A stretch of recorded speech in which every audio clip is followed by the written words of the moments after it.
falo mais de Dionísio. A sua elaboração é lenta, é outro território, é lenta, de Dionísio é lenta, de Dionísio é lenta, de Dionísio. O meio para a direita são de 6 e aí para a esquerda ela deixa sem ceder. E aí hoje. Boa noite. Meu nome é Fabiana. Eu vou falar um pouquinho agora da minha pesquisa. Muito assim por cima, porque eu desato a falar, já vai ficar até 11 horas aqui. Mas minha pesquisa fala sobre o flagelo do homem. Fala sobre o homem que passa, o ser humano que passa por duas guerras em um século, passa por períodos ditatoriais, passa por vários períodos de extrema violência, e como esse flagelo que resta do homem se reverbera na literatura. Então, a pesquisa permeia vários temas principais, assim, que um deles é a violência, a morte e esse grande sentimento do absurdo. Hoje a gente vai falar um pouco sobre resistência. Bom, o nome do livro é Trabalho de Luto. Então a gente vai falar sobre como esse ser humano se ecoa dentro dessa concepção de morte, e como a morte é tão mais próxima da concepção de humano que nós normalmente concebemos no nosso dia a dia. Na minha pesquisa eu uso bastante, e vocês vão perceber que eu só uso essa referência praticamente. Eu falo sobre o teatro do absurdo, né? A gente está falando numa casa maravilhosa de teatro, e eu não sou nenhuma dramaturga, nem nada do tipo, só amadora. Então, gosto bastante do teatro do absurdo e uso alguns dramaturgos que são nomeados como dramaturgos do absurdo para amparar essa pesquisa sobre o flagelo do homem. E essa questão de ressignificação ou não significação do real ou do irreal a partir desse flagelo. Como o evento se chama A Oralidade do Luto, a gente vai trazer esse tema também, essa questão do luto. E aí a gente vai dividir em 3 partes. A primeira parte vai ser os sintomas da morte, né? A segunda parte, a morte em si. E a terceira parte, o luto ou o trabalho de luto. E também concomitante com o debate que, conforme foi aparecendo, eu vou lendo para vocês, fazer esse exercício da oralidade e de ler alguns poemas do meu livro para vocês. Quem não gostar pode tirar pedra, tomate, o que quiser, não tem problema. Mas aí a gente vai tentar fazer um debate assim, ao longo de 1 hora, ou menos, assim. Então a gente sentir, todo mundo sentir. Tá bom, né, a gente fala. Mas, então, para começar o debate aqui, eu gostaria de começar com algumas provocações, algumas reflexões, né? A primeira parte, então, vamos começar assim, os sintomas da morte. Eu penso que a morte, no sentido universal, não só a morte do corpo físico, não só a morte da identidade daquela pessoa que a gente pensa conhecer ou de nós mesmos, né? Quando finda a nossa consciência. Mas eu penso na morte como a poesia. E poesia pode ser tudo, ou a poesia é tudo, né, como uma provocação. E tudo passa de um estado da mente, que a partir do pensamento é apenas conflito, no sentido de que o conflito ele só surge a partir do pensamento. E aí a gente tem a poesia, né, e os estados de morte, que podem se dar através de um mal-estar, de uma doença, de um golpe, de uma traição, de uma mudança. Isso pode ser repentino, pode ser lento, pode ser premeditado, pode ser avisado. E inclusive tem um poema do Mário Quintana, né, chamado O Portão do Cemitério Anuncia, onde ele diz: ponho-me a cruz no princípio e a luz da estrela no fim. E aí eu deixo aberto aí, se quiser fazer algum comentário sobre essa questão, né, dos sintomas da morte. Eu penso que quando a gente fala, nós já conversamos muito sobre isso antes disso, E sempre caímos nesse ponto principal, que a morte ao longo da sociedade passou por várias transmutações, né? A morte como essa absoluta imanência sempre existiu a partir do momento que existe vida, mas como concebemos a morte, os signos que nos relacionamos com a morte passaram por várias transmutações ao longo dos tempos, né? Eu só vou lembrar de alguns, só pra gente não parar aqui na cronologia da minha cabeça, que no começo, quando a gente fala sobre os egípcios, aí passando pela Idade Média e todos esses processos, a morte era vista como uma forma totalmente diferente de como ela é vista na contemporaneidade, né? A gente pensava sempre na morte como uma deidade, assim. A morte era sempre um amparo metafísico, onde os seres humanos eles encaravam a sua ruína como uma purgação por não participarem desse corpo que era tido como Deus, né? E essa morte se manifestou de diversas formas ao longo dos anos, até que chegou até a nós, na contemporaneidade, como um imenso expurgo, né? Mesmo que estejamos vivos e que a morte seja o nosso ponto mais comum, porque não é nem a vida o nosso ponto comum, como seres humanos, né? O ponto comum, a única coisa que nós estamos em comunhão é que todos nós morremos. Então, mesmo que exista essa máxima da vida, nós expurgamos a morte. Nós expurgamos a morte para fora das nossas casas, como nós sabemos que antigamente, né, os nossos pais, nossos avós eram sepultados mortos na mesa da cozinha, né? Então, por exemplo, não sei se alguém aqui é dessa época, eu não sou dessa época, mas quando alguém morria e eram normalmente os familiares mais velhos, a mãe, que limpava aquele cadáver e sepultava na mesa da cozinha, onde as pessoas comiam exatamente depois do funeral daquele corpo.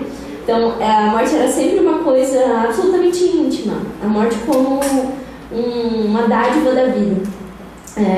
Nós lastimávamos a morte, sempre lastimamos a morte como seres humanos, mas nós lastimamos a morte do outro. Por um momento, nós lastimamos a morte do outro.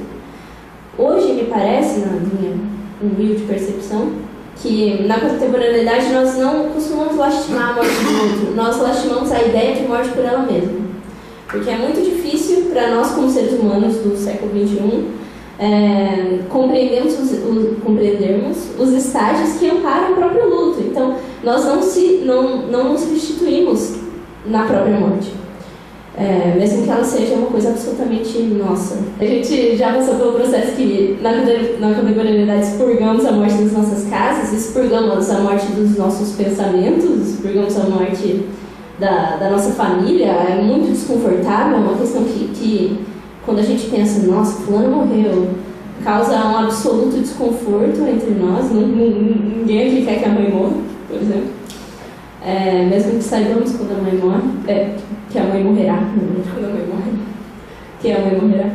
Mas eu acho que é um ponto muito, muito peculiar para estar falando sobre morte nesse momento, porque nós dois aqui passamos por processos de morte muito próximos nesses últimos tempos, e acho que, não sei, alguma coisa desencadeou. Muitos de nós, né, estamos passando por processos de morte, tanto na família quanto na vida. São mortes, podem ser físicas, alguém que perdeu um imóvel, alguém que perdeu um carro, né, um mundo muito mais materialista, alguém que perdeu algum ideal, repensou outro, pensou de outra maneira, um ponto de vista.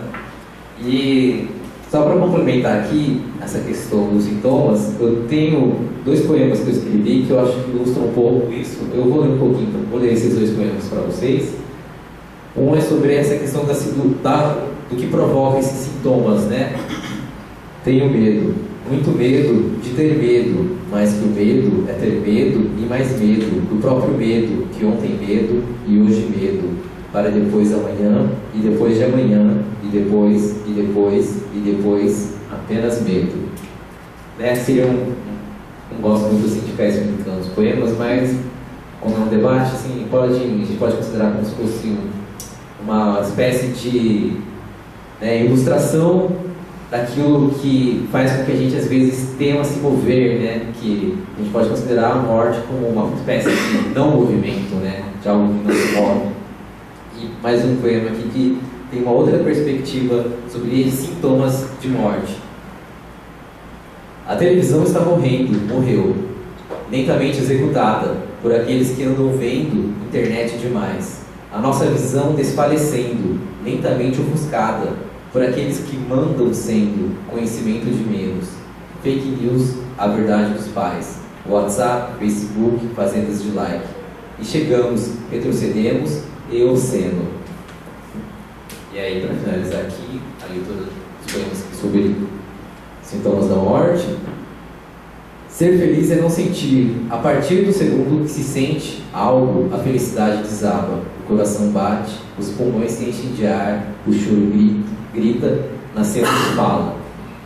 Aí pode ser uma questão também, não sei se a Fabiana concorda comigo ou vocês, da questão da morte não ser necessariamente uma antítese da vida, né? No final termina, nascemos, fala. Inclusive existem algumas culturas indígenas, né? Que quando o filho nasce, eles choram, né? Eles fazem um luto no momento em que o filho nasce, porque eles estão vindo, eles acreditam que eles estão vindo para um mundo onde eles vão sofrer, um mundo de luta, um mundo triste. Para eles isso é morte, para eles a vida é morte. E quando morrem, eles fazem uma festa, eles celebram, falam, finalmente ele está livre do sofrimento, escapou, né? Ele abre. E esse último poema, ele tem um pouco desse sentimento, dessa questão. Então, eu costumo pensar na morte como, na verdade, quase o oposto de um movimento estático. De um estado estático. Por exemplo, é pela morte que nós chegamos a esse espaço, e é pela morte que você ocupa o espaço desse livro, e que nós ocupamos o espaço dessa fala, né? Então, eu penso muito assim, quando a gente fala, propriamente falando no teatro do absurdo, a morte é um tema absolutamente recorrente, até porque, segundo Camus, por exemplo, a morte ela é esse estágio da ruptura do ser com o mundo. Então, é exatamente aí que mora o absurdo, naquela fina membrana que se rompe do ser com o mundo. E no teatro do absurdo a gente diz que morrer é um estado de despalavrar tudo. Então, nós percorremos, dentro da morte, nós percorremos todos os espaços. Nós esgotamos os espaços. Então, existe toda aquela figura desse ser esgotado, inclusive vou ler aqui, porque, como eu disse, eu sou uma péssima oradora, que eu escrevi sobre isso, que a vida, ela se acaba na morte como um esgotamento do espaço. Ela manifesta a ética do menos, onde o volume do corpo pulsa na matéria que há até não mais haver. Aí eu cito um filósofo chamado Lucrécio, ele é de 1080, que ele diz, ele foi o primeiro filósofo que falou sobre o paradoxo dos espaços. Ele diz que nós giramos no mesmo espaço até não mais girar. Então, isso foi um ponto primordial para instaurar o teatro do absurdo, que é a ética do confinamento. Então a gente fala... Como assim? Tadinha, você tá no jogo. Então, que foi um aspecto importantíssimo do teatro do absurdo, que todo esse aspecto do paradoxo e confinamento. E isso me faz pensar assim... Isso me faz pensar assim, é a vida ou a morte esse confinamento, né? Porque se na morte nós ocupamos e esgotamos todos os espaços, significa que nós somos transeuntes por todo espaço que não mais ocupamos com matéria. Então, numa perspectiva de dialética, a partir do momento que nós somos matéria, nós ocupamos um espaço físico específico do nosso volume. No momento em que nós morremos, nós passamos a ser algo mais próximo da ideia. A gente rompe essa fina membrana, né? Nos tornamos absurdos. E, segundo o teatro do absurdo, segundo Camus, no meu pensamento, o absurdo é o que tange todas as coisas, né? Então, a partir do momento que morremos e nos tornamos totalmente desprovidos dessa matéria, nós habitamos a única coisa que é a coisa toda, né? Que é o absurdo. Então, não existe, para mim, na minha concepção, não existe movimento mais pulsante que o próprio movimento de morrer. Porque ele é necessariamente ele quebra o aspecto do confinamento, ele quebra aquele paradigma do inferno de Dante, que é sempre um paradoxo que volta no mesmo local, como a gente sabe que é a vida, como a gente sabe que é a história. Nós vemos, por exemplo, nos movimentos internos, nas nossas interrelações entre as pessoas, nossas relações com o mundo, na história, o que está acontecendo com a gente nesse momento, historicamente falando, uma ampla gama de paradoxos, e sempre pensamos que existe algo novo, mas esse novo é uma pulsão, um novo que nunca vem, Quantas vezes nós já nos deparamos revendo a história e permanecendo, né? Então, a gente eu tenho a sensação de que a vida parece esse confinamento de permanência, e a morte rompe para um estado absurdo onde existe esse divórcio entre o homem e a vida, né? Em Calígula, que é uma peça do Camus, ele fala que a frase mais importante assim, de Calígula, muito conhecida, que ele fala: os homens morrem e não são felizes. Então, por que lamentamos a morte tanto se os homens morrem e não são felizes, né? Vou citar um trechinho do poema do Bukowski, que ele fala, né? A espera da morte como um gato que saltará sobre a cama. Aí eu finalizo essa primeira parte, né? Nascemos para a morte. A nossa vida só tem valor quando percebemos que ela não tem valor algum, no sentido de que a nossa vida é muito frágil. A gente pensa que ela é muito... A gente sempre pensa que a gente vai viver, sei lá, né, 120 anos, né, longevidade, mas a gente se morre muito fácil, né, engasgado, atropelado, alguma doença repentina, sabe? A gente morre de várias maneiras nesse aspecto físico, né, enquanto a gente pensar em ser humano biológico, mas ela é frágil em todos os sentidos, né? A gente, no sentido cultural, a gente pode ver hoje em dia com a cultura sendo repensada, né, de um jeito mais, vamos dizer assim, mais equilibrado, mais consciente. Você vê assim, quantos machistas não são mortos pelo pensamento feminista? E isso é bom. A gente tem um aspecto bom na vida. A partir do momento que vê que não tem valor, né, essa figura do machismo, ela precisa perceber que ela não tem valor algum para morrer e, sabe, nascer de uma forma melhor. E assim a gente termina, e a gente vai para a segunda parte, que é da morte em si. Vamos tentar destrinchar essa coisa indestrinchável. Ou será que a gente pode, então, nesse... Sim, por favor. Obrigado. Qual que é a ordem dele? Você quer que a gente fale no final de tudo? Não, Atropela todo mundo! Vamos atropelar. Não, assim, de uma maneira muito carinhosa, que assim, é um assunto que nos atinge a todos, no sentido, se eu penso que eu morro. Eu morro de medo da morte. Ponto. Isso, às vezes, me imobiliza, mas às vezes, se eu vou para o campo simbólico, por exemplo, quando eu penso, por exemplo, no Roberto da Mata, no Sem Tesão Não Há Solução, quer dizer, o contrário da morte não é a vida, o contrário da morte é o amor. Quer dizer, quando a gente fala da morte como movimento, né?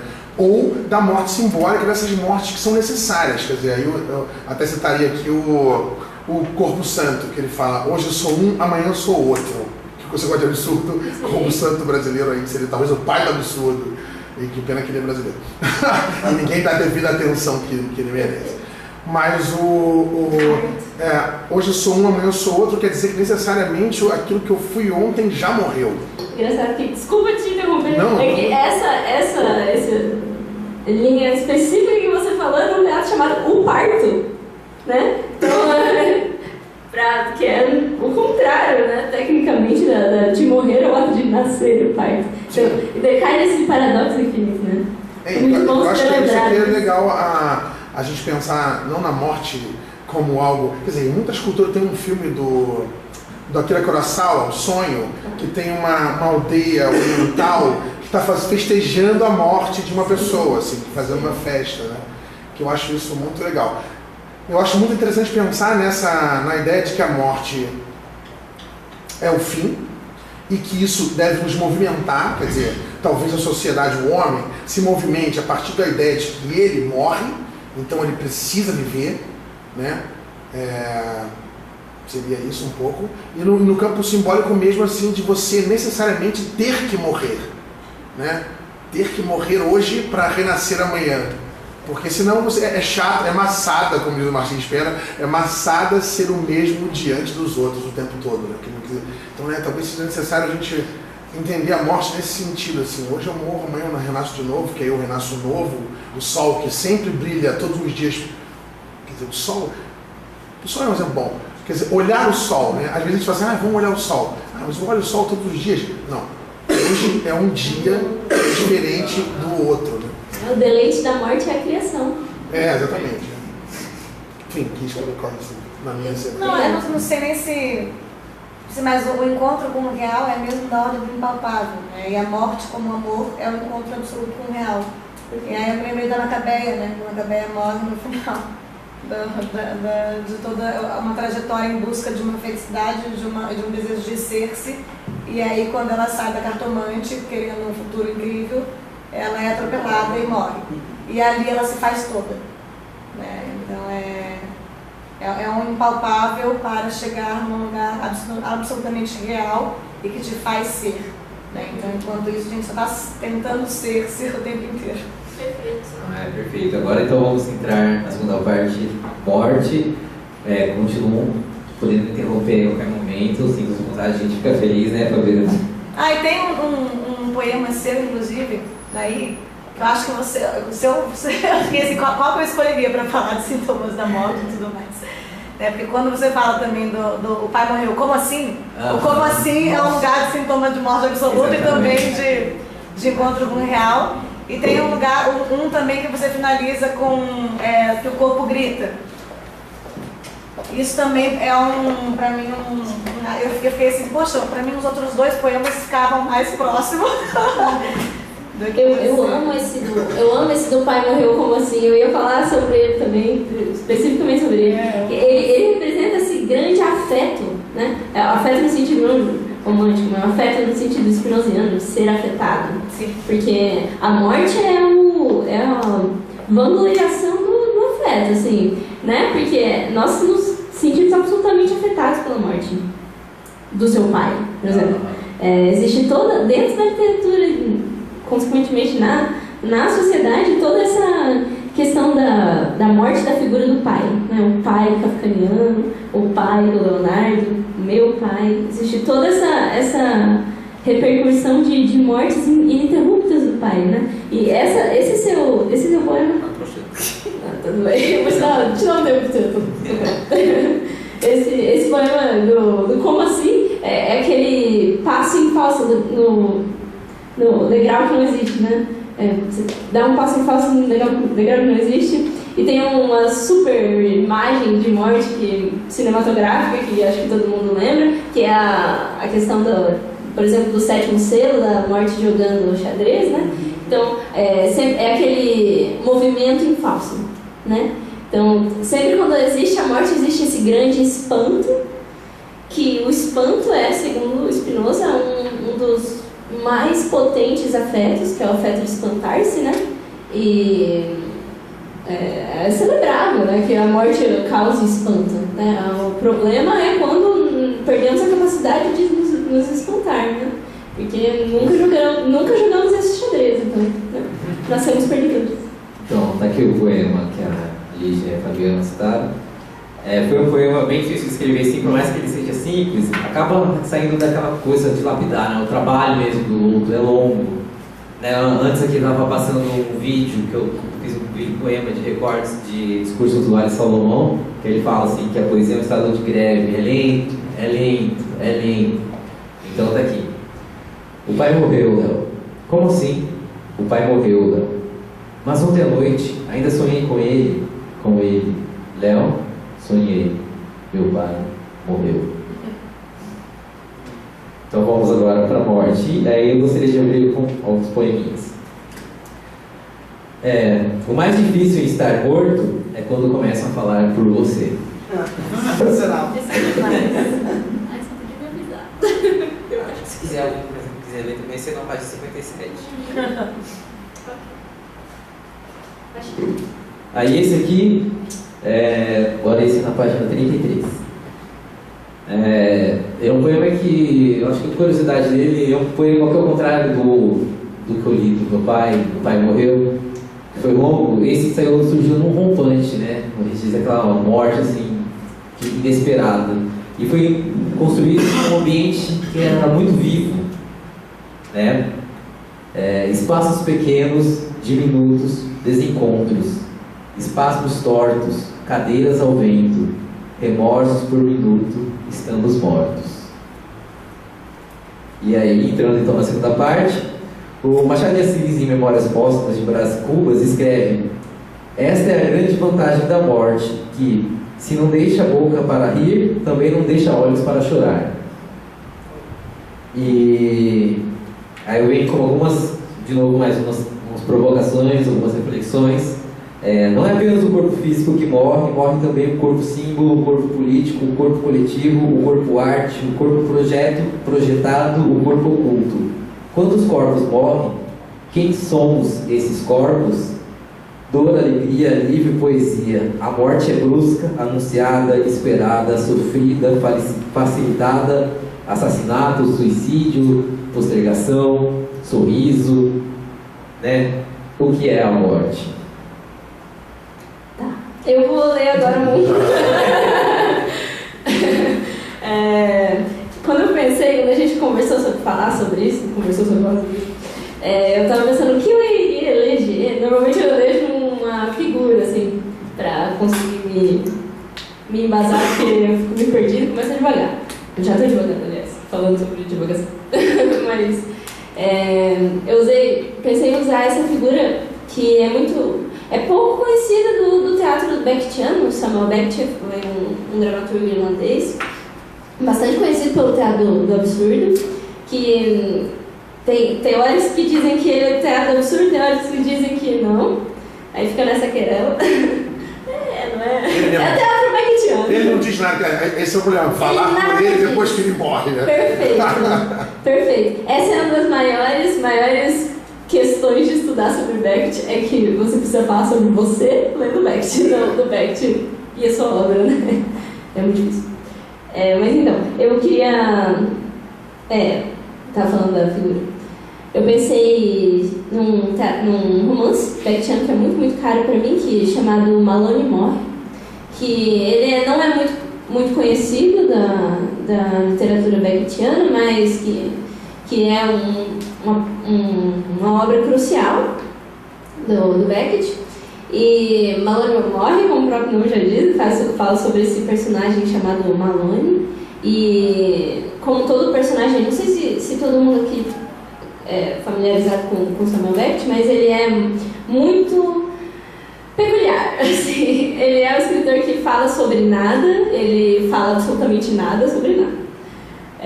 Um nada como essa matéria absoluta do nada, não desmerecendo nada, muito pelo contrário, exalto. Mas o ponto em ter escolhido Malone é que ele faz exatamente esse movimento que eu comecei a falar no começo, que é esse movimento do ser que a gente chama do ser esgotado. Todos os personagens beckettianos são esses personagens esgotados. Tem um filósofo também chamado Deleuze, que ele fala sobre esse corpo sem órgãos, que é esse ser absolutamente vazio e impropenso ao sentido. Ele não significa absolutamente nada, a não ser a própria não significação. Então, ele está num aspecto absoluto de não vida. E Malone é um personagem muito importante para falar sobre isso, porque ele é um personagem que é decapitado. No começo, Malone é decapitado. Então, você já viu que Malone morreu, já sabia. Mas o ponto da decapitação de Malone é que ele vira uma cabeça que é exposta em praça pública, e essa cabeça começa a narrar uma não narrativa, é uma antinarrativa sobre a própria morte. E eu vou ler aqui um trechinho do Malone Morre, e eu sempre fico muito indagada quando eu penso no Malone, é uma figura muito importante para mim. E isso é eles falando sobre a literatura. Que dizer desses planos? Perdoa as imensas citações. Minhas citações são imensas. Que dizer desses planos que deslizam? desses contornos que vibram, desses corpos que, como talhados em bruma, desses equilíbrios que um nada deve romper, que se quebram e se reconstroem à medida que se olha? Como falar dessas cores que respiram e que ofegam, desse êxtase petulante, desse mundo sem peso, sem força, sem sombra? Aqui tudo se move, nada, foge, regressa, se desfaz, se refaz. Tudo cessa sem cessar. Dir-se-ia a insurreição das moléculas, o interior de uma pedra no milésimo de segundo antes que ela se desagregue. Isso é um trecho do Malone Morning, que o Malone fala sobre a literatura, mas que sempre que eu leio me recai a absoluta figura da morte. Para mim, isso não consigo encontrar nenhuma outra despaladralização da morte como ela é, esse aspecto da insurreição das moléculas, esse infinito refase e não refase, desfase, etc. E agora, voltando na figura do Malone, ele é um personagem muito importante para entender alguns aspectos do morrer em si, porque ele morre, mas ele não morre. Se o Malone tivesse morrido, ele não existiria a obra Malone Morre, né? Porque depende da consciência absoluta de Malone narrar a própria morte. Então, quem diz que Malone está morto? Né? Quem diz que nós estamos vivos ou estamos mortos? A gente costuma falar, né, na linguística que nós só somos capazes de inteleger o mundo a partir do signo, né? Então, o que acessamos do signo da morte é só o signo da morte, né? O que acessamos da morte de Malone é unicamente o signo da morte de Malone, né? A palavra que está grafada da morte de Malone. Mas eu te interrompi um pouquinho, porque claro, essa questão do Malone, o signo, a morte como signo é uma coisa muito potente. E ela tem uma potência tão grande que ela é capaz de provocar ondas. A gente pode até fazer um paralelo com a nossa história recente política. Como que a morte não interferiu nos rumos de uma eleição, por exemplo, e seja a morte de um personagem, por exemplo, estando impedido de agir, da potência de ser, de se movimentar, a gente pode considerar ele morto ali, né? Como se fosse morto, ele não sai ali, está enterrado, está no seu caixão, figurativamente falando. Ou também a morte, quando ela é anunciada, né? Quando a gente fala dos sintomas da morte, né? Quando vem, a gente vê ela à frente, né? Como ela move essas pessoas quando acontece algum atentado, como a mentalidade das pessoas é movida, essa onda vem, né? Que é uma onda de morte, né? A morte está presente ali e como isso afeta, né? Os afetos e as consciências das pessoas envolvidas. Eu acho que essa questão da figura do Malone representa perfeitamente isso, né? O corpo, a cabeça ali, né? Tá ali porque é uma potência enorme, né? Capaz de fazer um pouquinho, de ser uma peça por si só, né? Claro. E quando a gente fala sobre potência, a gente cai numa questão spinozana crucial, que é a questão do Conatus, né? Que Spinoza atribui a esse... Eu sou suspeito para falar de Conatus, mas o que a Spinoza atribui a questão do ser humano como ser a partir da ampliação da sua potência. Então, se a morte é a absoluta ampliação da potência, é a morte que o ser humano é, certo? É uma coisa muito lógica, né? Até para a consciência da morte, né? A partir da consciência da morte, perfeito. Como, por exemplo, o Malone, absolutamente consciente. Assim, a partir do momento que ele morre, ele renasce pela sua própria consciência, né? Então, queria ler uma coisa aqui. Então, isso ocasiona esse movimento que a gente chama de experimentação do si membrana, que é quando a gente está consciente da própria morte, consciente da vida, experimentamos a vida a partir dessa membrana finíssima, que, como a gente está falando no ponto anterior, que a morte é algo que pode acontecer a qualquer momento. Ela é fulminante, ou ela é lenta, devagarzinho. O ponto em viver a morte é exatamente estar consciente dela, né? Agora eu vou ler outra coisa do Malone, aqui, que é o momento onde ele é decapitado, que eu acho que é muito, muito importante, que ele diz assim, ó: Tudo está pronto, menos eu. Estou nascendo na morte, se é que posso usar essa expressão. Essa é a minha imagem. Merda de gestação. Os pés já saíram da grande vagina da existência. Posição favorável, espero. Minha cabeça morrerá por último. Recolha as mãos. Não consigo. A dilacerada me dilacera. Minha história terminada, ainda estarei vivo. Falta que promete. É o fim de mim. Não mais direi eu.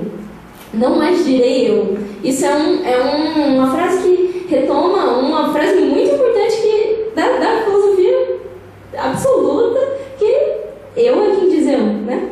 Então, aí você cai na própria... Essa questão que a gente está falando sobre a consciência de morte é que quando somos incapazes de dizer eu, somos incapazes de estar conscientes da nossa própria vida. E hoje, contemporaneamente falando, é praticamente impossível falar sobre nós, né? É como se nós fôssemos um terreno absolutamente movediço de inconstâncias exteriores ao nosso corpo e que nos tornam quase incapazes de sustentar algum sentido sobre o corpo para dentro, né? E isso, para mim, é avassalador. Eu fico paranoica pensando nisso em casa à noite.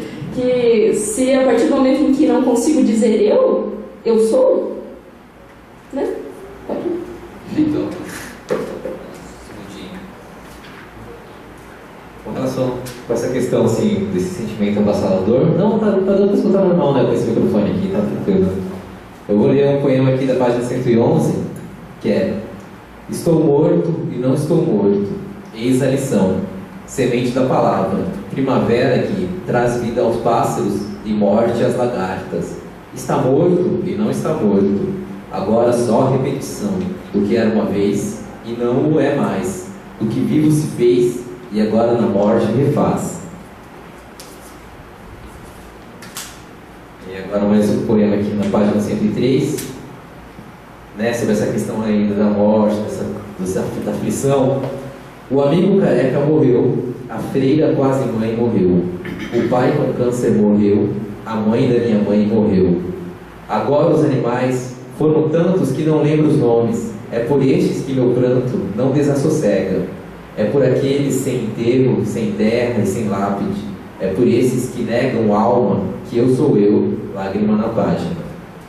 E aí tem um poema que eu gostaria que a Fabiana lesse, que você postou no Stories, eu gostei bastante, que é o da página 73, que fala também sobre essa situação no estado de morte, dessa imobilidade, de algumas situações sociais que, às vezes, talvez só a gente extravasando através da poesia para não se sentir morto.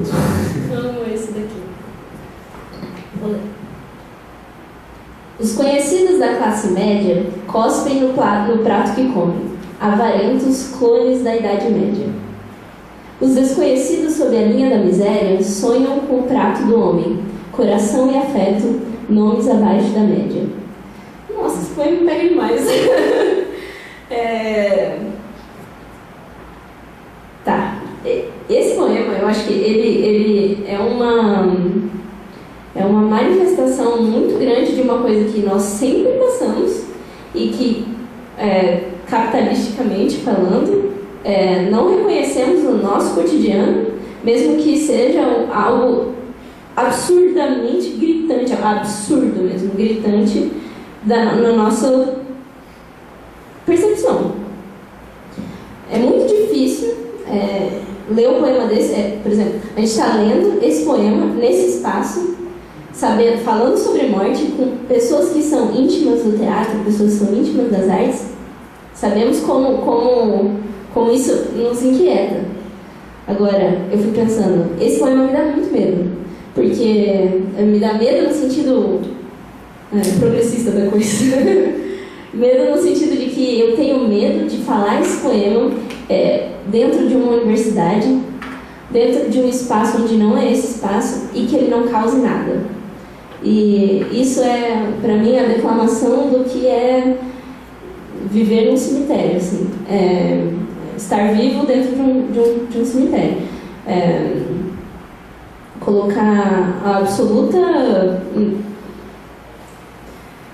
Até me enganando para falar. Mas vou começar desde o começo. Mas esse atrito absoluto de que até concepções tão íntimas e tão fulminantes, não fulminantes, mas elas são fulminantes dentro da nossa narrativa, como vida e a morte, passa por uma questão absoluta que é a questão do atrito de classe.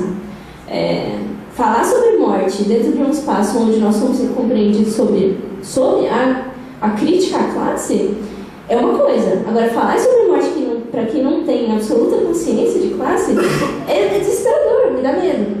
E eu acho que esse poema fala muito sobre isso, que até para morrer existe dinheiro, até para morrer existe capital.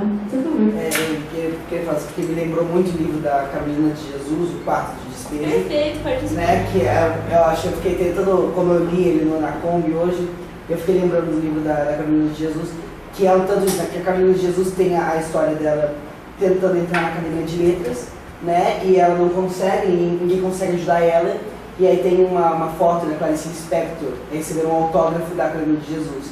Aí eu fui pesquisar sobre aquela foto, assim, e aí que eu vi toda a vida da Carolina de Jesus, né, a partir daquele momento, né, de uma mudada, mas que foi uma luta para ela conseguir entrar em lugares, né, que ela fala assim, que a vida dela é uma luta para entrar, né, uma luta para ser ela. Né, e eu me lembro também a brincadeira da Clarice, do Se Eu Fosse Eu, e eu tivesse perdido um objeto, onde eu colocaria ele. Né?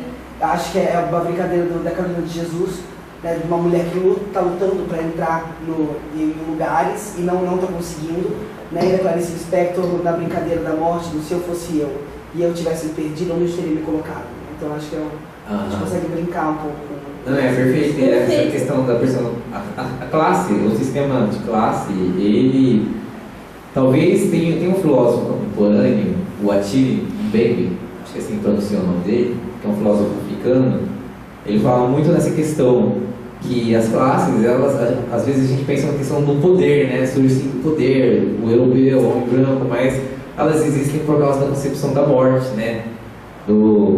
Para a classe média, o pobre está morto, porque se tivesse vivo eles não estariam assim, sabe? Estariam se preocupando mais com quem eles estariam colocando no poder, porque quando a gente vê, quando acontece um golpe, quando acontece a ascensão do poder de alguém muito conservador, as notícias que a gente mais vê as classes mais baixas, sabe, sofrendo emprego disparado, aumento de morte e tudo mais. Eu tinha visto, não sei se foi hoje ou ontem, uma matéria, até fazendo fazer uma comparação, mostrando quanto de pessoas morreram na França em 2018 e quantas pessoas morreram no Brasil em 2018. Na França, o score máximo foi 700 pessoas mortas, enquanto no Brasil ultrapassou 60 mil. E quem são essas 60 mil? Entende? Onde elas estão? Elas estão... E você vê que é como se fosse aquela figura da boneca russa, matriótica, né? É uma morte dentro da morte, assim, porque é a morte social, a morte biológica, a morte de classe, entende? E eu acho que é isso, assim. Obrigado, Febraro, por contribuir. Alguém mais tem... Estão esses ricos verdadeiramente vivos se não se afetam pela morte que os rodeia? Porque se a gente está falando da questão do afeto como essa questão primordial do ser na sua existência completa, né? Nessa expansão absoluta do afeto do ser, estão essa classe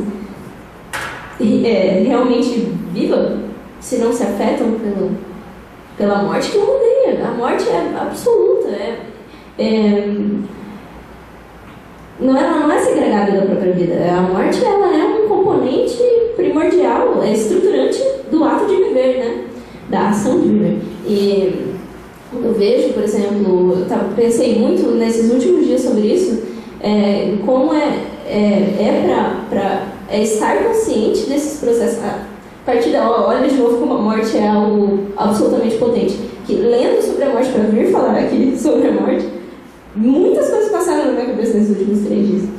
E uma delas é esse absoluto estágio de tédio perante a vida, quando você está consciente da morte do mundo. A trivialidade das relações, as inconstâncias do ser comum, de caminhar, sei lá, em espaço como um shopping e ver um cemitério de gente viva. E isso é algo absolutamente incômodo quando você está consciente, né? É quase impossível viver. Desculpa. Eu acho que a gente, de fato, assim, como Spinoza, a gente está muito distante daquilo que a gente pode, né? E cada vez mais distante daquilo que a gente pode. Né? Acho que, de fato, nós somos cadáveres adiados. A gente está caminhando para a morte, às vezes, sem perceber que já morreu, né? A gente fica querendo ser sem perceber que já o era.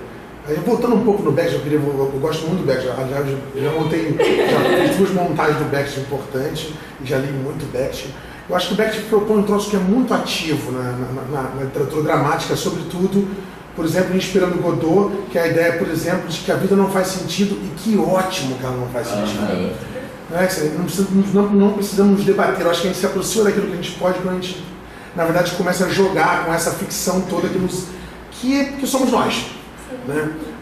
Quer dizer, inspirando Godot é muito interessante também no Fim de Partida, que é a ideia de que a vida é um jogo e que jogar faz parte no sentido mais positivo, mais afetivo dessa palavra jogo, né? Quer dizer, estamos aqui fazendo um jogo para que a gente dê conta da vida sem se debater com a morte. Vou tentar explicar melhor assim. Quer dizer, no Inspirando Godot, esses 2 personagens que entendem que nada faz sentido, eles estão dando sentido a qualquer coisa, a pequenas coisas. Então vamos começar sobre qualquer coisa, sobre o sapato aqui, não no sentido do sapato, mas filosofar sobre o sapato. Talvez a gente comece a se aproximar daquilo que a gente pode de fato, né? E é claro que a gente vive numa sociedade cada vez mais frívola. Eu até tenho dito, tenho cacete, porque eu pego as membranas dos meus mestres, né? Quer dizer, que o artista hoje deve se aferrar ao combate à frivolidade. Frivolidade nas relações, frivolidade no consumo, enfim, todos nós consumimos, mas de alguma maneira pensar sobre, né? Pensar sobre é produzir pensamento sobre o café que você toma de manhã.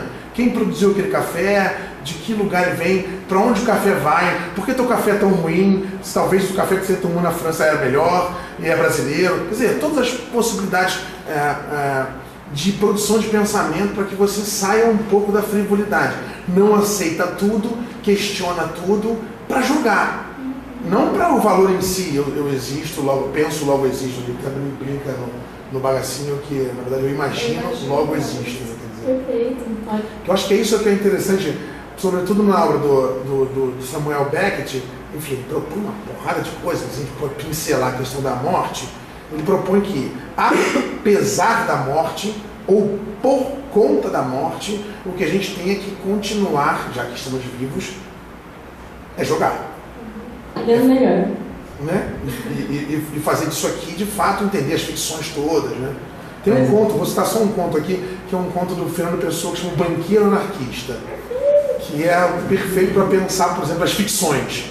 Né? Então, enfim, estou jogando aqui. Mas essas questões da possibilidade é fantástico, incrível. Tem alguém, eu não vou lembrar quem é o autor dessa frase, dessa oração.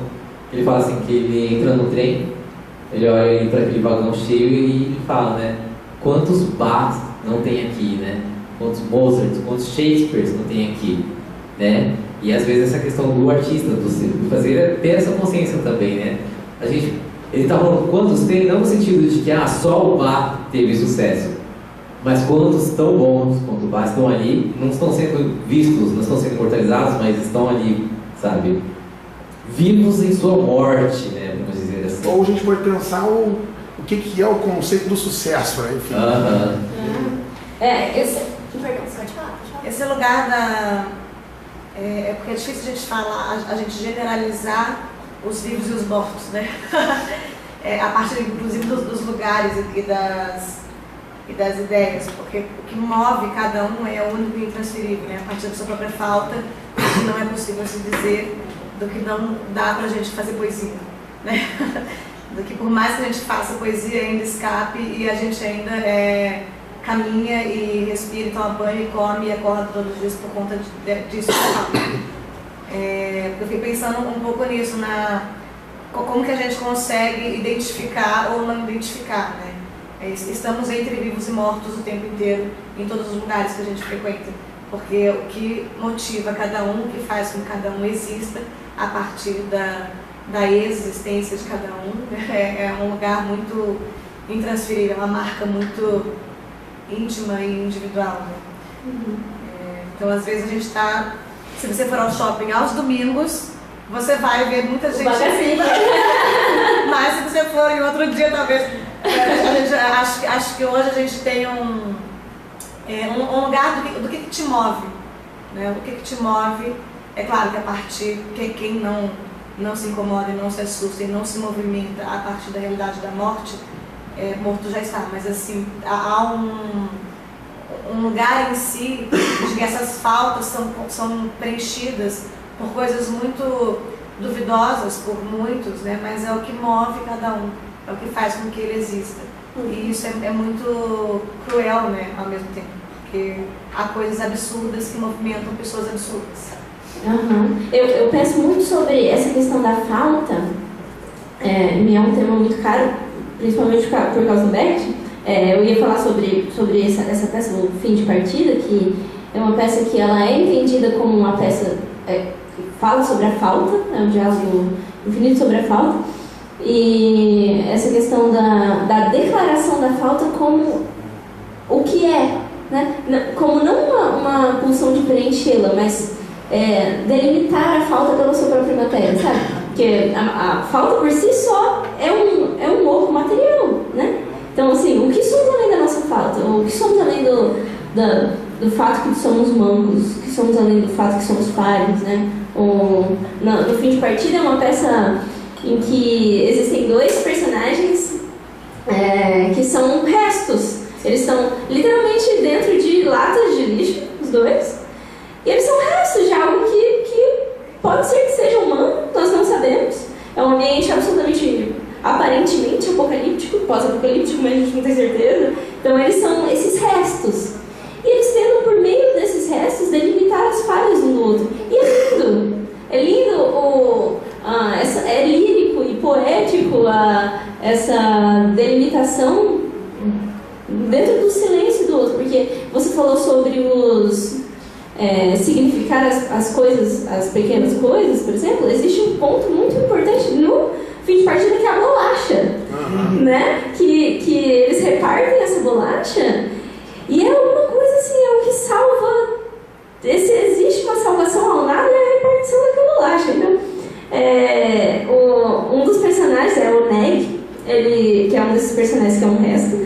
Ele reparte a bolacha em um terço e fala assim: eu guardei um terço da bolacha pra você, mesmo que eles já possivelmente estejam mortos. Então, assim, não existe essa funcionalização do ato de comer, sabe? É um ser absolutamente desfuncionalizado, inteiramente anticapitalista, porque o fato de viver sob uma fórmula desfuncionalizadora é um ato anticapitalista. É o ato de não existir uma função mecânica ou uma função comunicativa, não, é uma função artística, antifuncional, né?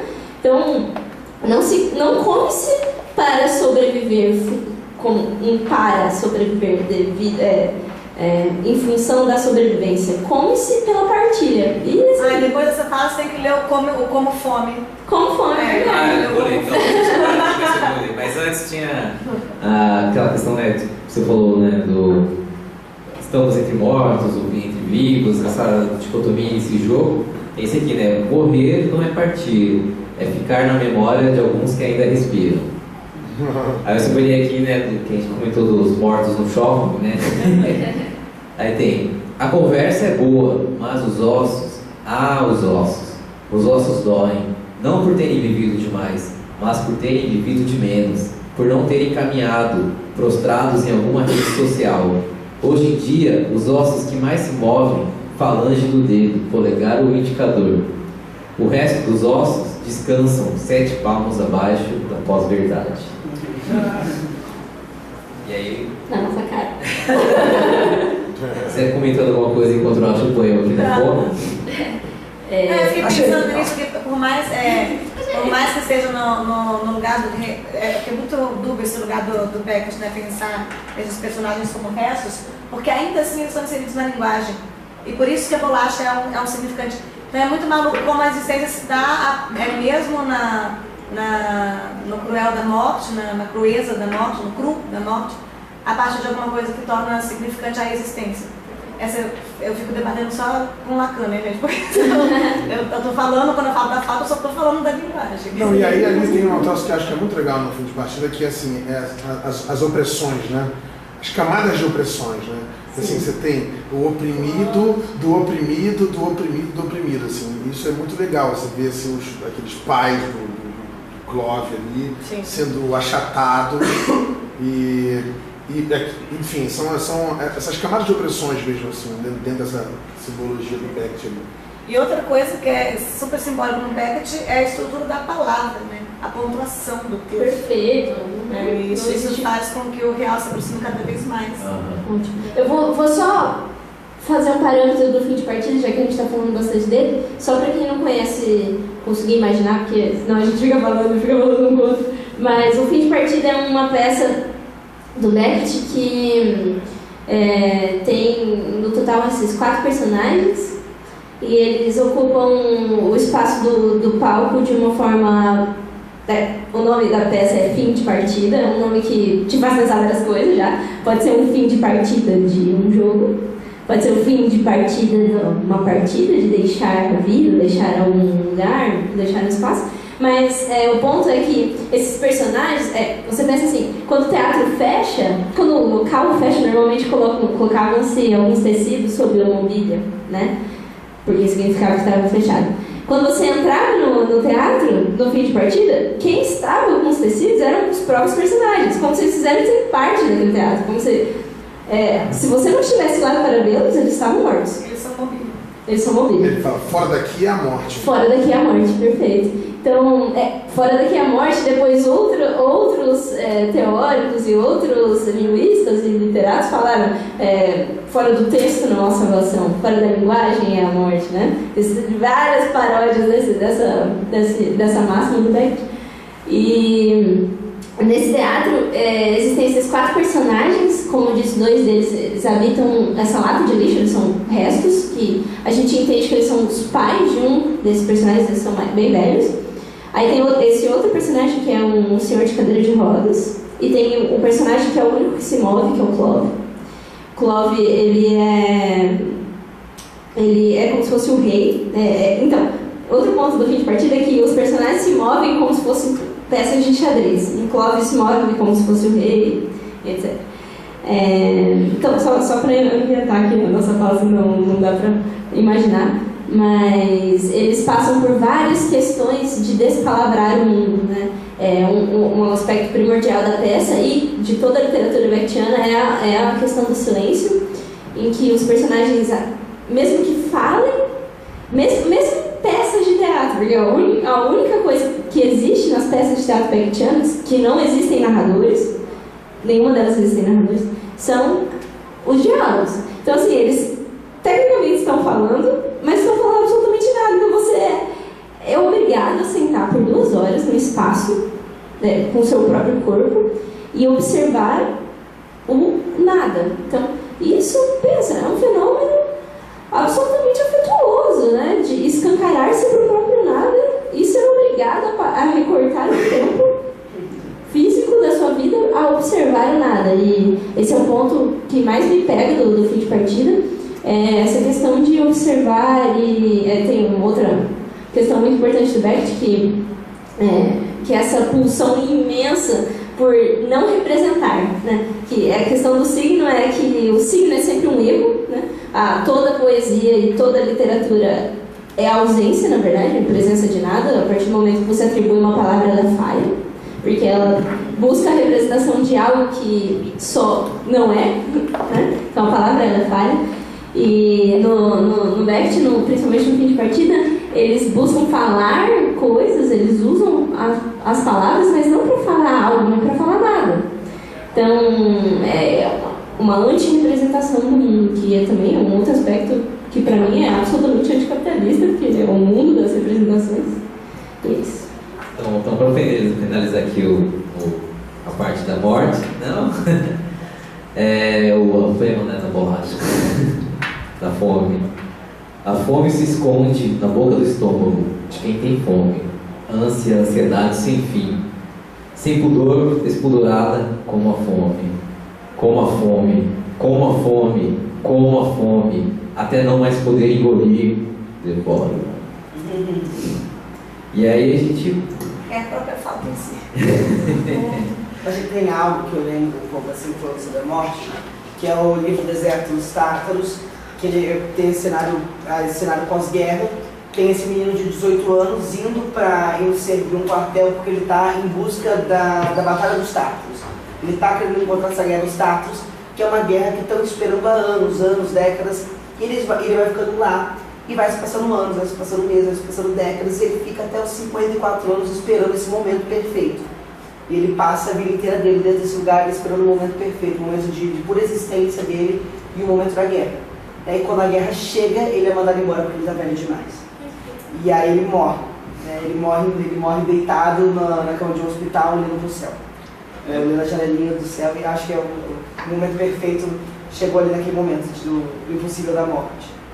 Tem algo parecido com o que o Brado foi falando, fui lembrando, que é de um livro que chama Morte em Veneza, que é uma lógica parecida, que fala muito sobre o belo, sobre a relação de um velho com a beleza de um outro jovem, e ele tem toda essa vivência em Veneza, que está tendo uma epidemia de uma doença que está matando as pessoas, e ele vive um amor sobre o belo e ao mesmo tempo um amor que vem seguido dessa morte, que ele tem o último momento dele na praia, visualizando essa beleza de uma outra pessoa, esse lugar que é um tanto inalcançável e ao mesmo tempo é admirável de se viver, e vivendo e construindo esse amor que é imaginado, que é o que sempre acontece com as pessoas que amam algo. E aí ele tá com essa doença, e ele teria que já ter partido de Veneza, mas ele acaba ficando por conta desse amor, por essa coisa que é bonita para ele. E aí ele fica e ele tem esse último momento na praia que ele vê esse amor, e aí ele morre, deitado numa cadeira. É incrível, assim. Eu me lembrei também só, acho que vamos lá lembrar umas coisas. Mas eu lembrei de um filme que eu nunca mais me lembrei o nome desse filme.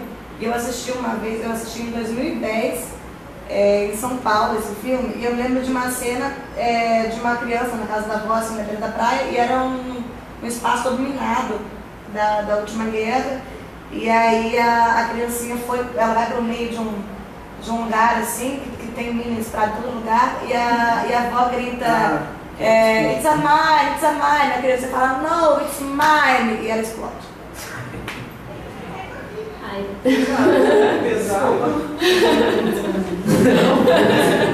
Mas você falou de morte, mas mortos aí.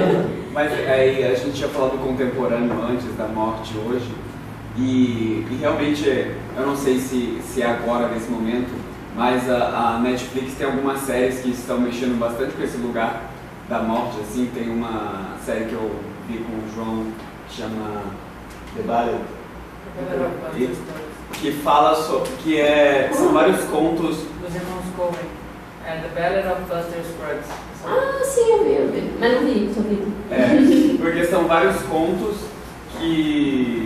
do faroeste, que eu acho que é um livro do faroeste, que tem vários contos que resultam em morte, mas é uma história é muito bonita, assim, eu recomendo para quem não viu, é incrível, assim. E ele vai chegando nesse momento de falar sobre a morte, que era para ser, o João pode falar melhor sobre isso, que era para ser uma história sobre a morte, não? São vários olhares sobre a morte. Mas são vários olhares sobre a morte numa visão ali do Velho Oeste, dos Estados Unidos. Só que ele propõe, cada um pega um aspecto da relação do humano com a morte.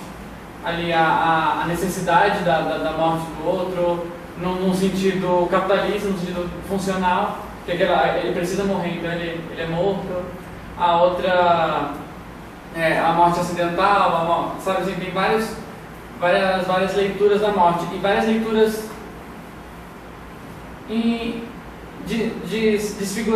desfigurando essa noção também deprimente da morte, como aquilo que acontece. É interessante. Bom, pode falar aí. Isso aí me lembrou, porque que eles estavam contando agora, me lembrou um quadrinho do Fábio Moon e do Gabriel Paulo, Day Tripper. Ah, sei, Day Tripper. Então, que cada capítulo é um estágio da vida dele que acaba com a morte dele. A morte dele, é. O primeiro capítulo ele já morre, o segundo ele morre de novo, vai morrendo assim. Tipo, mostrando as etapas. Que e assim é a vida, né? Exatamente. Me parece que quanto mais contemporâneos nós ficamos, mais perto do mito de Sísifo nós ficamos. Porque esse eterno rolar da pedra, grande pedra maçante que é a morte em cima do monte, sempre acabamos massacrados por ela, né? Quanto mais contemporâneos, mais Sísifos. Eu queria falar assim também que para mim é muito confuso pensar sobre a morte. Eu fui criado dentro de um sistema bem religioso, bem rigoroso, e quando a gente pensa em morte, a gente tem que ficar feliz, né, nesse quesito.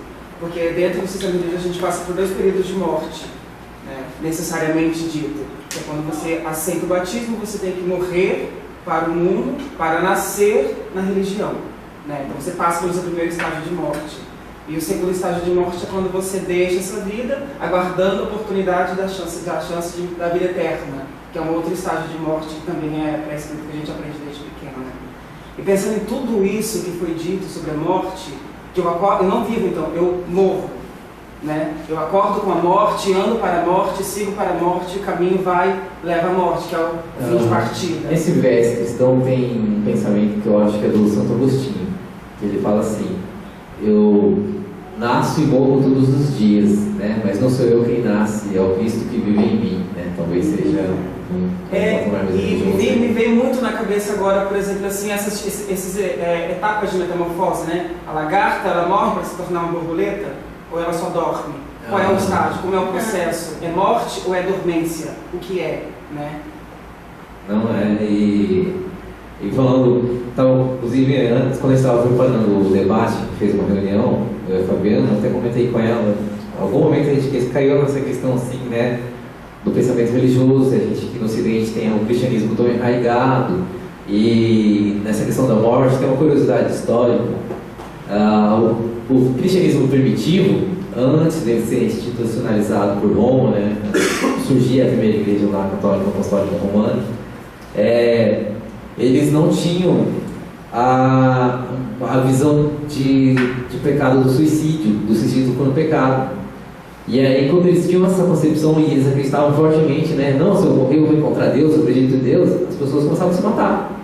Elas matavam, porque eu quero encontrar Deus, eu quero encontrar o paraíso logo, eu não quero ficar aqui nesse... Por isso é um pecado sem perdão hoje. Exatamente, aí a igreja institucionalizava assim, não, a gente quer manter que eles vivam mais para continuar a nossa instituição aqui. Aí transformaram o suicídio num pecado mortal. Mas isso também tem na mitologia azteca. A mitologia azteca considera a morte como uma fase da vida. Ele não é aquela coisa do luto, por exemplo, que a igreja católica prega, né? Tipo, todo mundo ficar triste, todo mundo ficar recluso e tudo mais. Os aztecas, eles aceitavam a morte como um estágio da vida. Do mesmo jeito que o nascimento aconteceu, vai acontecer a morte. No final da vida dessa pessoa, depois que ela morre, é celebrado a vida que essa pessoa levou. A mesma coisa também que acontece no folclore cajun, de Nova Orleans e tudo mais, que no velório é feito todo aquele cortejo e tudo mais, tocando aquela música triste, todo mundo triste pela pessoa ter saído dessa, né? Mas depois a banda que está tocando no cortejo começa a tocar uma música alegre, sai todo mundo dançando, sai todo mundo feliz do cemitério. Não, tem um filme do Aronofsky, não é o filme, mas ele ilustra bem isso, que é A Fonte da Vida. Acho que é assim o nome em português, o original é The Fountain, que eles ilustram para ele, tem um trecho que a personagem, ela fala, né, que ela tinha feito uma viagem e um turista, um descendente dos astecas, ele fala que o pai deles, eles enterravam como os costumes antigos, enterravam os mortos e plantavam uma semente de uma árvore, porque eles acreditavam que aquele corpo e aquela semente iam virar um só. Aí o pai dela ia virar aquela árvore, e a árvore ia produzir frutos, e o passarinho ia comer aqueles frutos, aí o passarinho ia se tornar o pai dela, e aí o passarinho ia germinar, e o pai dela ia estar em todos os lugares. Assim. É uma visão bem interessante, sim, e a forma como eles pensavam, né, assim, uma forma menos, né, sei lá, cruel, né, vamos dizer assim, uma forma mais natural, né, de aceitação, assim, a morte é natural, então é um processo, né, uma fase. Eu tenho a impressão de que a gente vive nesse momento, assim, pensando em todas essas narrativas, essas possibilidades, dentro dessas culturas e tal, que a gente vive, pelo menos no Ocidente, pelo menos onde nossa visão alcança, uma situação de queda de todas as narrativas e derrubada de todas as possíveis preconcepções que colocam a gente muito perto desse lugar de pouco palpável, de entendimento da coisa, e colocam a gente de cara na discussão do que é a morte, da morte pela morte, não a morte como parte de uma narrativa de vida e de uma narrativa funcional, porque, assim, pegando a geração que me antecede, meus pais lidam com a morte a partir de uma narrativa deles, assim como eles lidam com a própria vida deles, o percurso de vida deles é orientado a partir de um costume. E hoje, nesses últimos momentos de queda de verdades absolutas, eu acho que inclusive por causa desse momento de queda de verdades absolutas é que vem um período ostensivo dessas mesmas narrativas, dessas mesmas verdades enquanto instituições. Que aí a gente tem essa levantada aí do conservadorismo, que é basicamente a levantada dessas certezas. Acho que o mesmo levante conservador no Brasil e no mundo é o levante da própria função da vida. Que é a vida funcional, a vida capitalista, a vida que narrada. Perfeito, e entra na questão dos sintomas, desculpa, mas entra na questão dos sintomas da morte, né? Essa questão assim, que a gente vê é como a gente imaginar uma fera agonizando. A fera agonizante, ela se sente acuada, onde ela vai mais ser violenta, né? Tem mais potência ali pra... Se a gente pensa no caminho que tu estava falando, inclusive, de que a gente está contemplando, se aproxima desse lugar de quem eu sou, se a gente passa por um caminho da arte no mundo, a gente vai para um lugar para um momento que só existia Deus, e aí existe o começo das relações da sociedade, da política, e agora a gente vai em quem sou eu mesmo.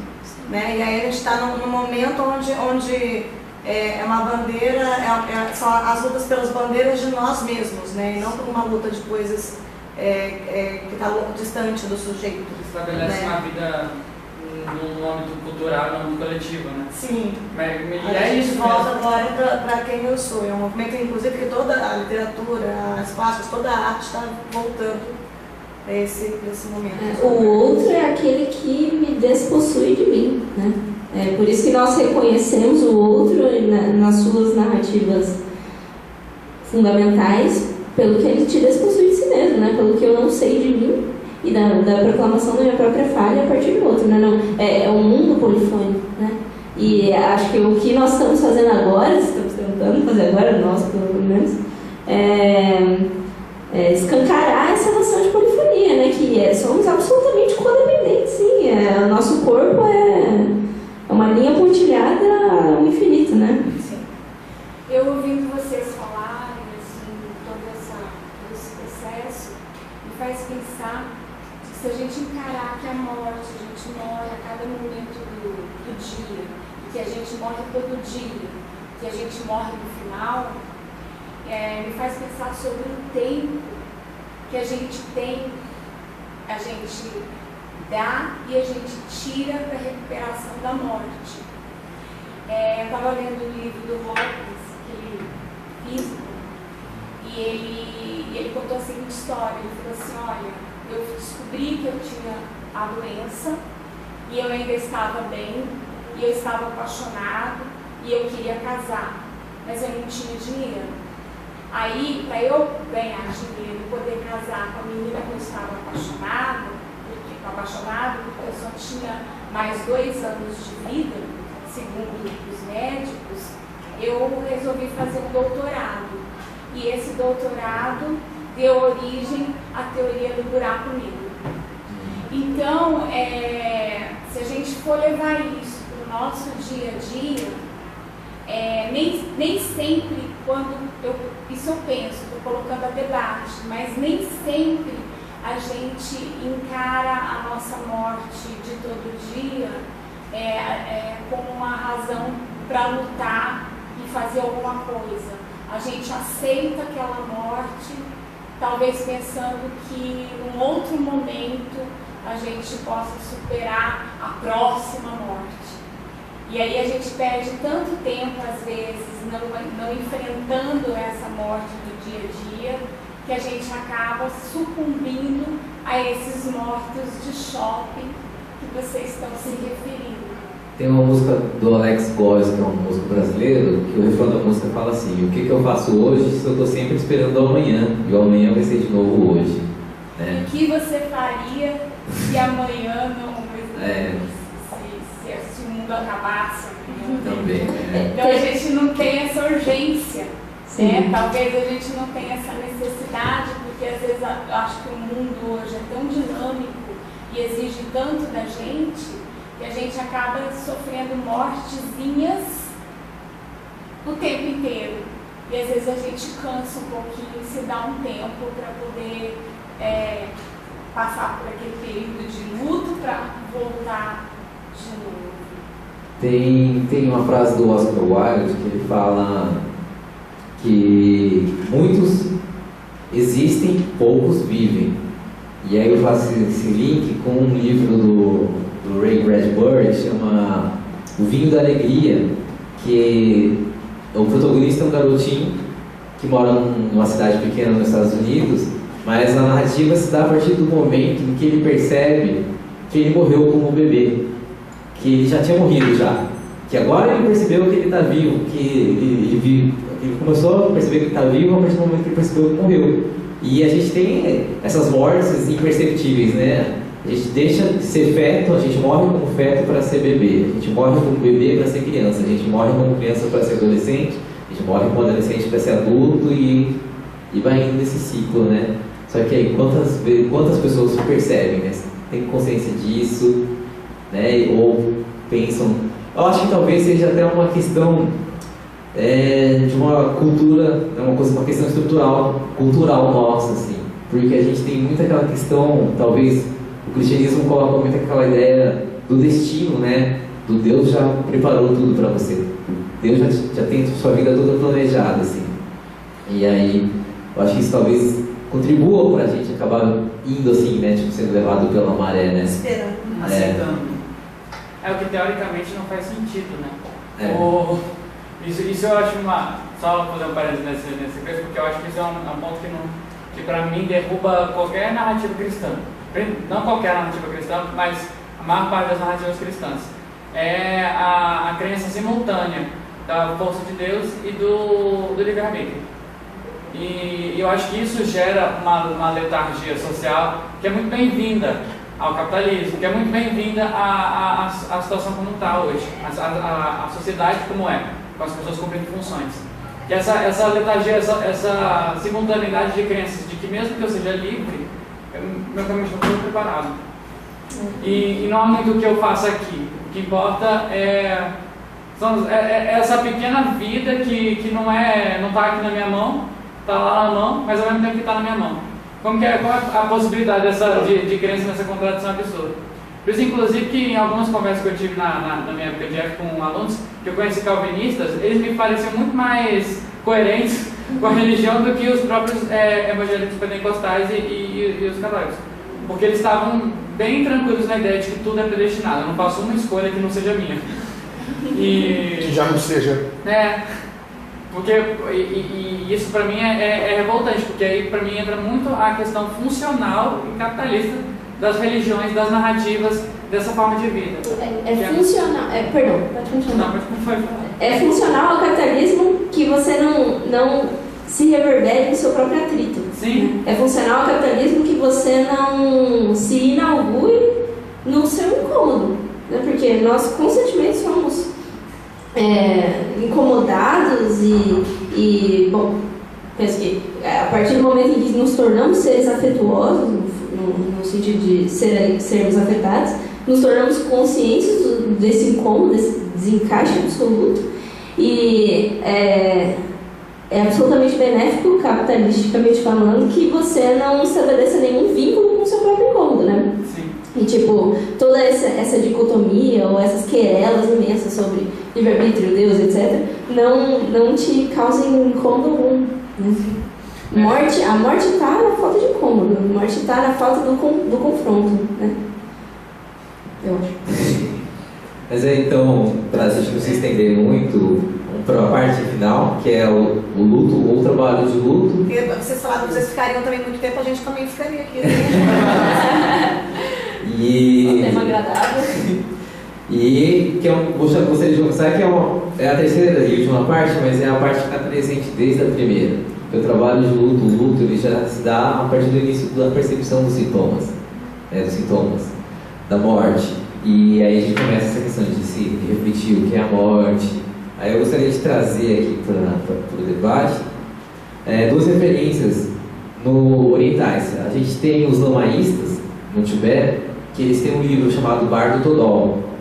Enquanto a gente aqui, por exemplo, tem um livro que a gente imagina assim, para ler agora enquanto estamos vivos, o Bardo Todol, na cultura deles, é um livro para ler para quem já morreu, que é traduzido em português como o Livro Tibetano dos Mortos, né? o Bardo Todol.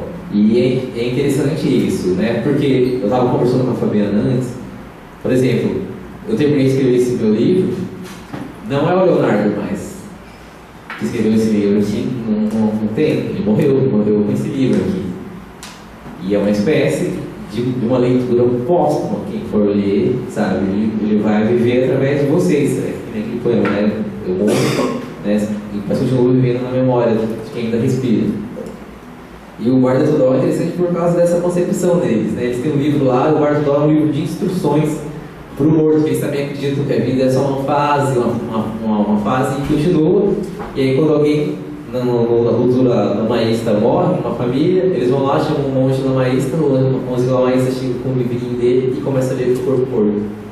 E aí eles têm uma tradição lá, ele lê até o fim, e aí depois que leu tudo, que aí eles acham que o morto agora sabe como lidar no mundo. E a gente entra naquela questão, né? Por que ele está lendo? Porque eles talvez não tivessem essa preocupação em vida de pensar sobre a morte. Deixa para quando morrer, vai vir um monge aqui e vai ler para você e vai saber tudo certinho. É o que outras pessoas reverberaram na cultura ocidental. Por exemplo, tem esse grande cineasta, o Bela Tarr, não sei se todo mundo conhece, tem um filme chamado O Cavalo de Túrin, que ele, isso você não aprende através da obra, então é mera especulação, mas dizem que é toda essa contação de uma história totalmente póstuma para você ver quando se morre, porque a partir do filme você não consegue entender os movimentos de vida e morte daqueles personagens. Basicamente fala sobre o cavalo, não sei se vocês lembram daquela história antiga sobre o momento em que Nietzsche chorou quando viu o cavalo sendo açoitado na rua e abraçou o cavalo. Lembra? Pois é. Então, o Cavalo de Túrin conta a história desse mercador que adota esse cavalo que Nietzsche chorou ao ver açoitado. E ele fala sobre esse mercador e a sua filha e como as relações de trabalho e do cotidiano da casa se reverberam ao redor do cavalo. Só que são movimentos tão repetitivos e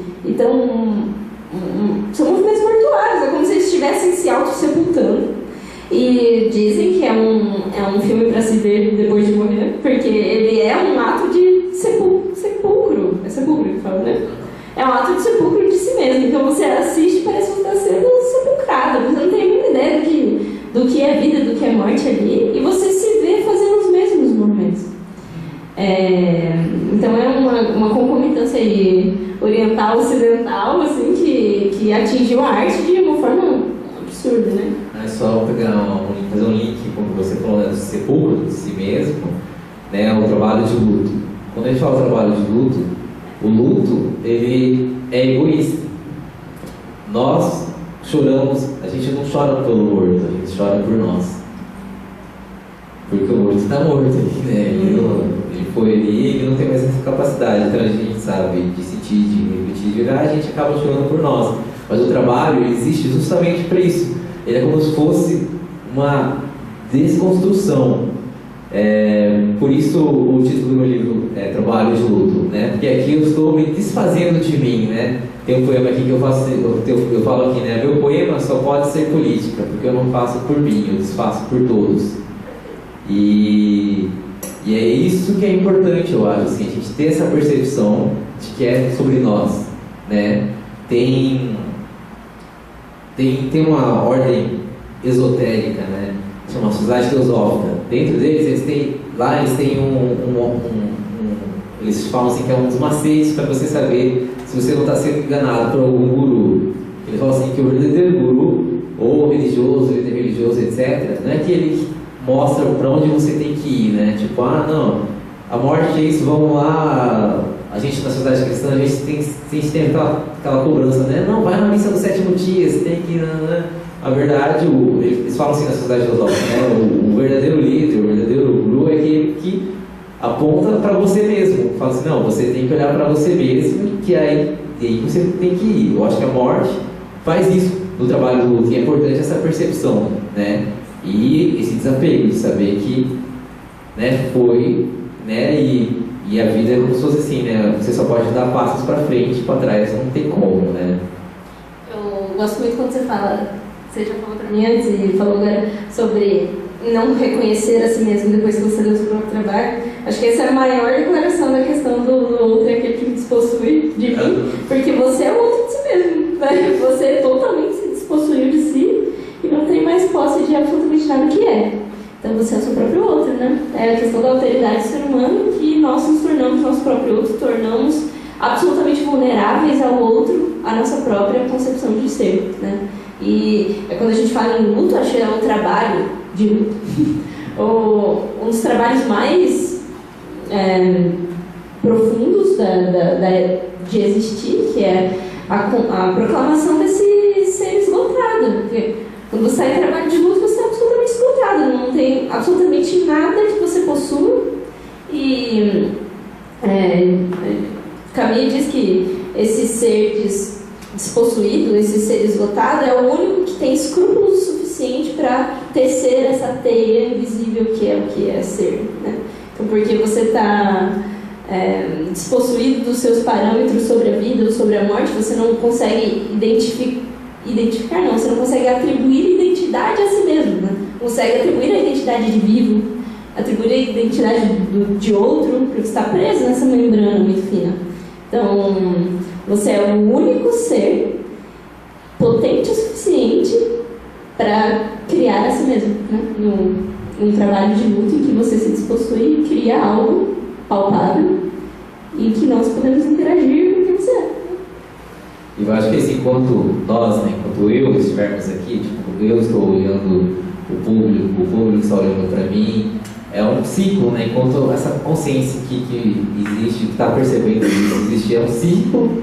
E eu gostaria de ler um poema aqui da página 65, que inclusive eu estava relendo hoje, aí eu pensando no pessoal aqui do Grupo Casa, que tem essa atividade ininterrupta, que eu admiro, que, cara, assim, não sei onde vocês tiram energia, eu brinco, que eu vou tirar um pouquinho de sangue de vocês lá para me carregar em casa. É o do cansaço? Exatamente. Que mostra esse ciclo, né? Fala sobre isso, né? Estamos cansados, eu sei. Descansar é nada mais do que suspender o próprio cansaço. Quando a gente acabou de ler esse poema no carro, eu falei, cara, pra mim me veio muito a gente tirando o terno, pendurando no cabide, dormindo, que a gente deita, tipo assim, sem o cansaço, acorda, bota o terno de novo e continua caminhando com o terno pesado, cansado. Mas é um estado constante de trabalho. O trabalho de luto não é mais do que uma elaboração diária, contínua, e aí isso faz, não que você se desprenda, mas é um processo de se desprender de si, né? É como que a gente abandona as vaidades e esse egoísmo que a gente fica pulsando num lugar de posse né? Quando o lugar de posse não existe mais porque está vazio e nem a posse mais existe. Isso é criação, né? Isso é fazer uma isso. criação, né? Há um espaço vazio a partir daí, que você pode preencher com o que você conseguir. Pobres Seja um os, livro de poesia. Exatamente. pobres os que não têm de trabalhar pela criação, né? E acho que o processo do trabalho de criar é justamente o processo mais enriquecedor do que se é, né? De criar-se. De criar-se, com certeza. Quando você cria, você se cria, né? Não, tem essa questão quando a gente fala de ruínas e seres, não existe o signo da ruína e do ser, só existe o ser que é a ruína e que os observa, né? Então, estamos sempre observando nós mesmos quando você se cria, observando nós mesmos na palavra que você escreve, na colagem que você faz, no ato que você ensina, né? Tem algo que eu fiquei lembrando, que eu li o Arthur esses dias, e aí ele estava falando sobre a morte, sobre o luto, e ele coloca ela como um grande inimigo. E ele brinca da beleza que seria viver se a gente não soubesse que a gente iria morrer. Né? E ele fala assim, sobre quanta falta a gente não deixaria se a gente soubesse que a gente não vai morrer nunca. E aí ele fala, no texto que ele fala assim, que inimigos vemos avançar em direção a nós, a morte, ela é o inimigo. É contra ela que lanço minha espada e esporei o cavalo. Né? É lindo assim dele, ele falando sobre a morte. Daí me lembrou muito agora desse trabalho de luta, no sinônimo feminino, o sinônimo feminino de luta e o masculino de luto, né? Essa brincadeira do luto e da luta, até que ponto a gente brinca de não saber que a gente vai morrer mesmo, né? E por isso abandonar algumas coisas, né? Ou saber que vai morrer e para isso abandonar algumas coisas, para viver um pouco mais ou para se desprender de si. Hoje eu falo assim, a nossa questão é que viver para nós não é uma prática de abandono, né? Mesmo que seja. É muito difícil nos realizar no nosso próprio abandono. A gente é uma commodity, se viver fosse só uma commodity. Então, abandonar as coisas é visto por nós como uma prática de não vida, mesmo que estejamos sempre abandonando coisas, né? Acho que vale ler aquele lá. Luta.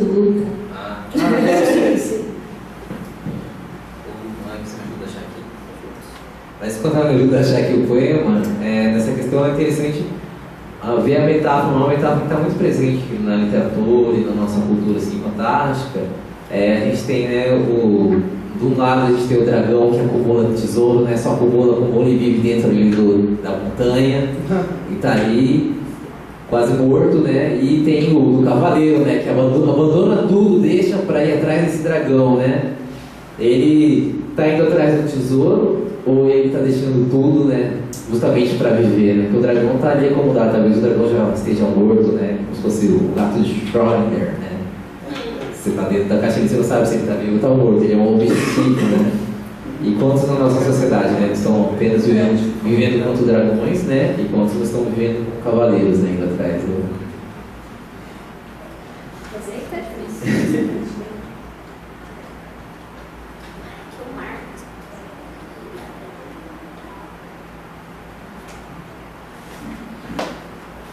Então, vamos aqui. Suspende aí.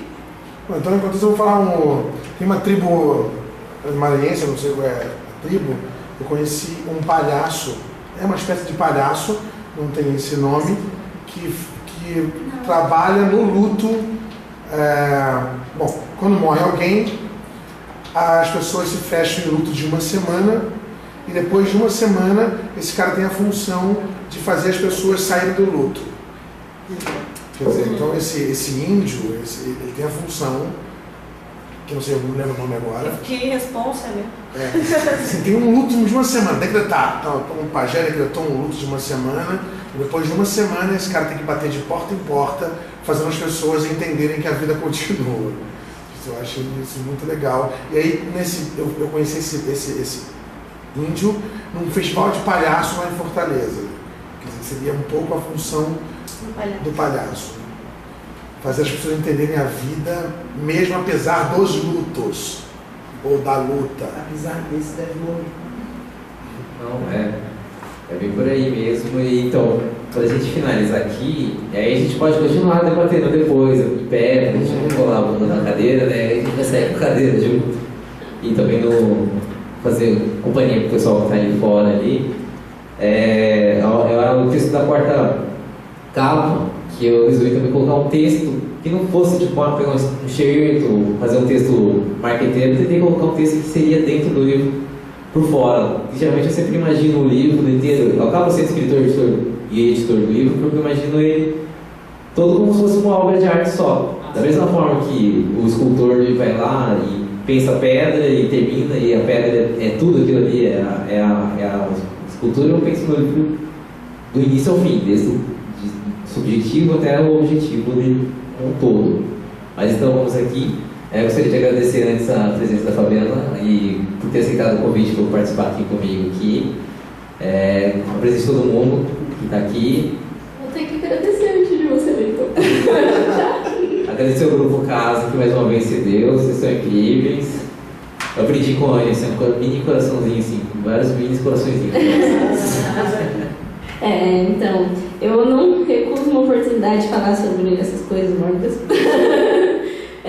Também sempre tenho a agradecer em você, não só por ter me convidado, Léo, mas porque desde que você me presenteou, foi presente o livro, ele tem me feito companhia no trabalho de luta em que tenho vivido, e um trabalho de luta muitíssimo íntimo, porque é bem encerrado dentro de mim, encerrado no sentido de estar só dentro de mim, e ele tem me acompanhado, e você tem me acompanhado consequentemente, com toda essa sensibilidade infinita, e esse é algo que me aproxima demais do sentido poético de mim, de eu mesma, e agradeço demais por isso, e obrigada também vocês sempre, Grupo Casa, por receberem aqui todas essas ideias perigosas.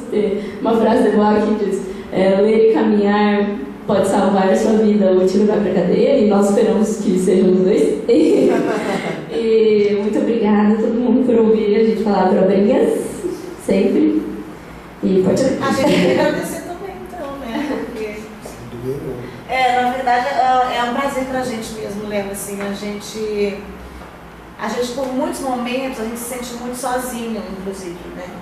E a gente acabou de passar pelo processo em cena, inclusive, que a gente ficou mais de 100 horas com os alunos aqui dentro, fazendo esse contato consigo mesmo, e esse caminho de entender a própria existência, né? No momento em que a existência do mundo está tão craquelada, né? E acho que quando a gente chega a determinada idade, todo mundo, a gente sempre tem o luto, mas a gente sempre está em trabalho de luto, né? Durante uma vida inteira. Durante todo momento que a gente está vivo, a gente está em trabalho de luto. Mas há um momento em que a gente se torna consciente do luto, e a gente começa a tentar dominar e domar a elaboração dele. E aí a gente consegue escolher os caminhos que a gente quer que ele caminhe, né? Assim, para onde a gente quer, qual é a seta que a gente quer guiar.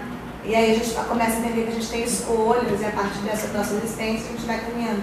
E quando a gente encontra pessoas, falo por mim, mas falo pelo grupo todo, porque eles não são obrigados a estar aqui, eles estão por prazer mesmo. Se deixar, a gente fica, inclusive, noites, isso há 5 anos que estamos juntos, há 5 anos que a gente passa muitas vezes noites em claro, debatendo sobre nós, né? Sobre o sujeito humano no mundo, sobre o mundo que gira. É extremamente importante. Extremamente raro. E eu acho que isso é muito, e por ser raro, eu acho que a gente se sente muito sozinho.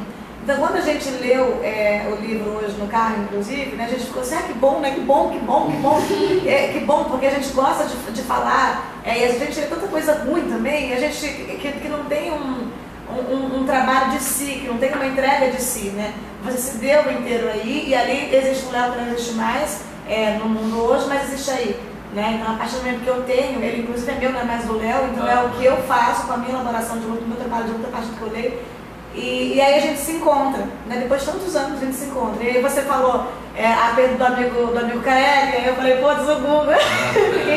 E todas as coisas vêm vindo de uma intimidade de muitos anos de amizade, de existência, mas de não uma proximidade, né? Agora está aqui na nossa casa pela segunda vez, e tomara que pelas milhões de próximas vezes também esteja, porque é muito alimento pra gente esse encontro. Né? Amanhã a gente faz o último espetáculo, a gente encerra o nosso ano, a gente tem férias pela primeira vez, depois de 5 anos. A gente vai ter 20 dias de férias, a gente nem sabe como que vai ser não se ver, inclusive, em 20 dias, vai ser um luto, inclusive. e é muito delicioso a gente acabar esse fim de ano, depois de ter passado pelo 33 e agora passar por esse, mas passar por, inclusive depois, o Grupo Casa nasce, né, da morte da minha mãe, o pai do Fê acabou de falecer também, então a gente tem constantes encontros a partir do luto e a partir dessa transformação que é obrigatória e necessária ao artista, né? De se criar a partir de 1 milhão de coisas e 1 milhão de mortes e lutos diários. Então foi muito legal mesmo, assim, quando a gente leu o livro eu fiquei muito feliz mesmo e aí eu me senti muito contemplada a partir de acolhida em mim, na minha existência, a partir da sua existência.